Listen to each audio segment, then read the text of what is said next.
Internet shutdowns Jammu Kashmir के लिए तो कोई नई बात या कोई बड़ी बात है नहीं, लेकिन वहीं अब पंजाब में भी इंटरनेट शटडाउन हो रहा है। उसके अलावा कहीं पर एग्जाम्स होते हैं तो देखने को ये मिला है कि राजस्थान में, वेस्ट बंगाल में और अलग अलग स्टेट्स जो हैं वहां पर भी इंटरनेट शटडाउन्स एक मैकेनिज्म है जिसका इस्तेमाल सरकार करती है, कभी किसी इमरजेंसी के लिए, कभी किसी जगह पर चीटिंग रोकने के लिए, कभी किसी वजह से तो कभी किसी वजह से। इसी इंटरनेट शटडाउन को लेकर software freedom law centre India जो है वो सुप्रीम कोर्ट पहुंची है और सुप्रीम कोर्ट में उन्होंने गुजारिश ये की है कि ये पैन इंडिया एक मुद्दा है जिस मुद्दे को लेकर सुप्रीम कोर्ट को कोई डायरेक्शंस देनी चाहिए। पहले तो सुप्रीम कोर्ट ने ये कहा कि जिस समय ये मैटर लिस्ट हुआ उसमें CJI DY Chandrachud, justice PS Narasimha और जस्टिस जेबी पार्डीवाला का बेंच जो है उनके सामने ये मैटर लिस्ट हुआ और उन्होंने पहले तो ये कहा कि इससे पहले भी इंटरनेट शटडाउन को लेकर कई सारे मामले सुप्रीम कोर्ट में पहुंचे हैं और जब भी ऐसा मामला, जैसे कि राजस्थान में जब इंटरनेट शटडाउन का मामला था, वो जब सुप्रीम कोर्ट में पहुंचता है तो उस समय वो ये कहते हैं कि आप पहले हाई कोर्ट चले जाएं ताकि हाई कोर्ट में ये मामला जो है सुना जा सके। लेकिन जो software freedom law centre India है उन्होंने सुप्रीम कोर्ट को इस बात पर कन्विंस किया कि ये मामला केवल किसी एक पर्टिकुलर स्टेट का नहीं बल्कि कई सारी स्टेट्स का है, केवल राजस्थान का नहीं बल्कि और भी कई सारी स्टेट्स में इसी तरीके से इंटरनेट शटडाउन हो रहा है। और वो सुप्रीम कोर्ट को इस बात पर कन्विंस कर पाए कि ये एक पैन इंडिया इशू है और इसे सुप्रीम कोर्ट को सुनना चाहिए, जिसके बाद इस मैटर को लिस्ट कर लिया गया। लेकिन वहीं केंद्र सरकार जो है, केंद्र सरकार भी सुप्रीम कोर्ट में एक एफिडेविट फाइल करती है और उसमें डिफेंड करती है कि इंटरनेट शटडाउन करना क्यों जरूरी है और किस तरीके से कानून परमिट करता है सरकार को कि वो इंटरनेट शटडाउन कर सके। ये कहा गया कि कुछ इंस्टेंसेस में कई जगहों पर फ्री स्पीच को रिस्ट्रिक्ट करना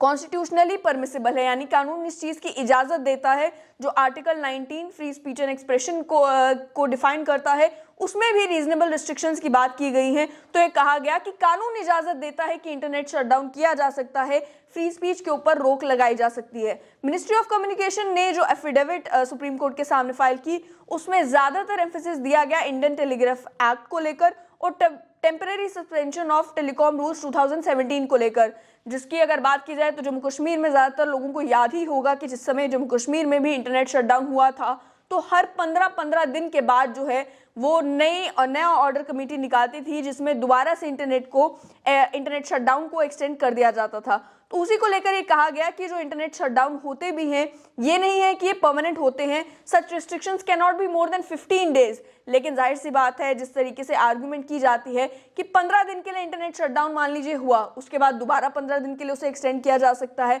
और उसके बाद दोबारा 15 दिन के लिए, ऐसा करते करते इंटरनेट शटडाउन जो है वो एक काफी लंबे समय के लिए भी हो सकता है। वहीं मिनिस्ट्री ऑफ कम्युनिकेशन ने अपनी एफिडेविट में कहा कि सरकार के पास ताकतें हैं और खास तौर पर ये अपनी मर्जी से ही केवल इंटरनेट शटडाउन नहीं किए जाते बल्कि सोच समझकर सरकार एडमिनिस्ट्रेशन सोच समझकर जो है वो इंटरनेट शटडाउन करती है उन्हीं केसेस में जहां उनको लगता है कि जरूरी है इंटरनेट शटडाउन करना, उसके अलावा और कोई ऑप्शन जब नहीं बचता है, चाहे वो लॉ एंड ऑर्डर सिचुएशन हो, कोई इमरजेंसी सिचुएशन हो, उन सब चीजों के लिए ही इंटरनेट शटडाउन जो है वो किया जाता है। ये मिनिस्ट्री ऑफ कम्युनिकेशन ने अपनी एफिडेविट में कहा। और साथ ही में जो पटिशनर थे जो इस मामले को लेकर सुप्रीम कोर्ट पहुंचे थे उन्होंने ये कहा कि जो रिस्ट्रिक्शन है, सरकार ये आर्गुमेंट दे रही है कि वो फ्री स्पीच के ऊपर रिस्ट्रिक्शन लगा सकती है, लेकिन इंटरनेट आज के टाइम में एक्सेस करना केवल और केवल फ्री स्पीच के मामले में नहीं है बल्कि राइट टू एक्सेस इंफॉर्मेशन के अंदर आता है, राइट टू हेल्थ के अंदर आता है। क्योंकि कई सारे लोग जो अपनी हेल्थ के लिए इंटरनेट का इस्तेमाल करते हैं, चाहे उन्हें डॉक्टर से कांटेक्ट करना हो या कोविड-19 के टाइम पर जो है वो देखा गया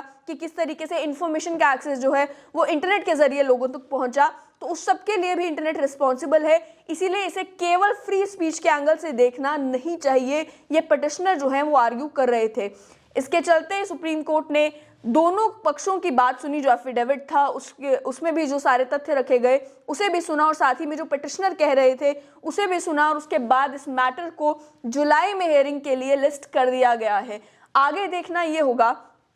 कि जहां एक तरफ जो पिटिशनर है वो ये गुजारिश सुप्रीम कोर्ट से कर रहे हैं कि इंटरनेट शटडाउन को लेकर कोई एक डायरेक्शन इस तरीके की आए जो पैन इंडिया लेवल की हो, जिसमें सरकार को मालूम हो कि अगर उन्हें इंटरनेट शटडाउन करना भी है तो वो कितनी देर के लिए हो सकता है, किन पैरामीटर्स की वजह से हो सकता है, किन किन सिचुएशंस में इंटरनेट शटडाउन करना अलाउड नहीं होगा, इसको लेकर जो है वो डायरेक्शंस मांग रहे हैं सुप्रीम कोर्ट से। और वहीं जो सरकार है वो ये कह रही है कि ऑलरेडी जो कानून मौजूद है उन्हीं का इस्तेमाल करके इंटरनेट शटडाउन किया जाता है, और किया भी काफी सोचे समझे तरीके से जाता है। जब जुलाई में मैटर की हेयरिंग होना शुरू होगी उसके बाद मालूम चलेगा कि आखिर सुप्रीम कोर्ट का इन इंटरनेट शटडाउन को लेकर क्या कहना है।